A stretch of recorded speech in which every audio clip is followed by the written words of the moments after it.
Next problem आता हा entirely different असणार बघा मागच्यापेक्षा. काय दिलंय बघा, लेट दी फोर्स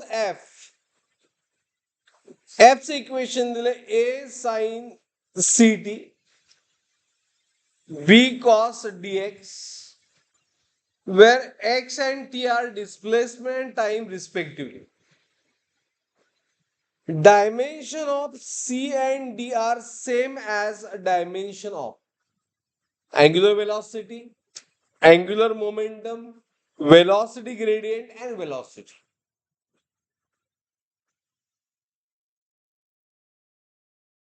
आपल्याला फाइंड काय करायचंय, सी अपॉन डी हे फाइंड करायचंय एवढंच.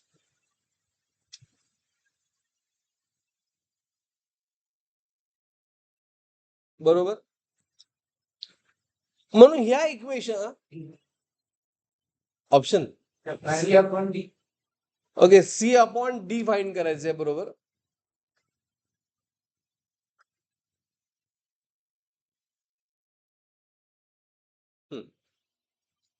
मग आपल्याला फाइंड करायचं C upon D.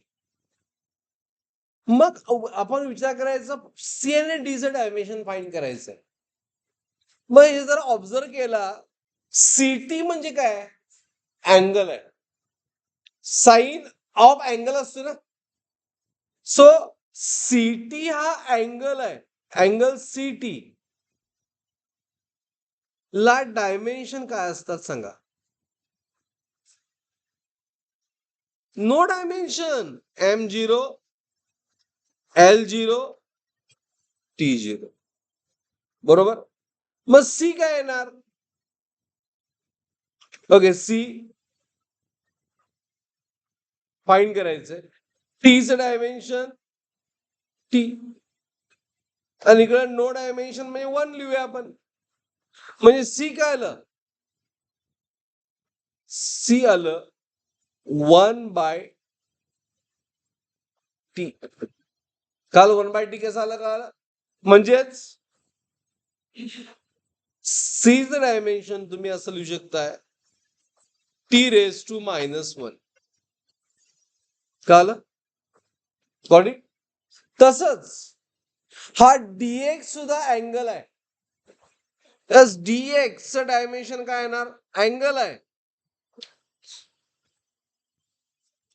No dimension में M0 L0 T0 anything raise 0 म्हणजे 1. डी एक्स म्हणजे काय, डिस्प्लेसमेंट में L,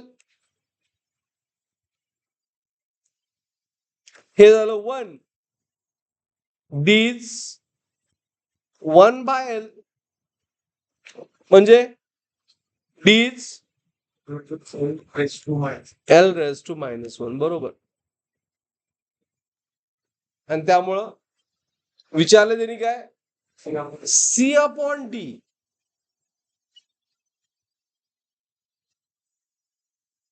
सी म्हणजे T⁻⁻1 आणि L⁻⁻1. आता हे न्यूमरेटर में गॅप आहे ना, मग हे होणार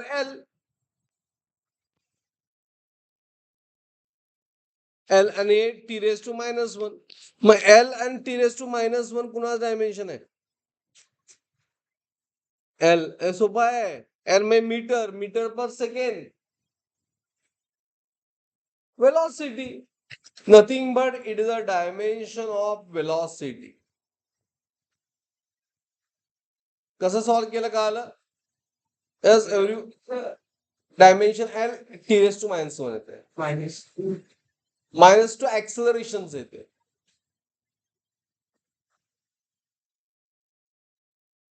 का आला प्रॉब्लेम सगळ्यांना.